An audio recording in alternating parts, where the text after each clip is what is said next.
Сега, имаме една содржина која што ни доаѓа од оваа луда планета, баш околу светското и за светското, а се случува во Перу.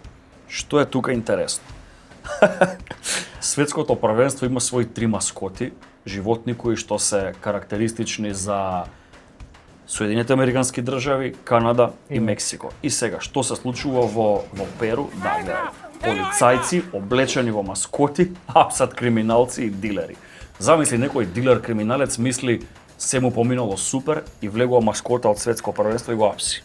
Тоа е фудбалот, никад гледаш како знае да биде и надвор од терените интересен, па дури специфичен во овие најтешки, би рекол, нели, функционерски. Ама мораш да признаеш перуанските полицајци креативци се. Види се облекле како маскотиве од светско првенство. Овој веројатно не ни претпоставува. Гледа, маскота се шета по улица, може и сакал да пукне, а му направи. Види, важно, мисијата е комплетна и успешна. Дојдоа до тоа што сакаат, така да интересен пример. Ти да си полицајец во Македонија треба да апсиш, во што ќе се облечеш, бе? Па не сум размислувал прво да бидам полицајец.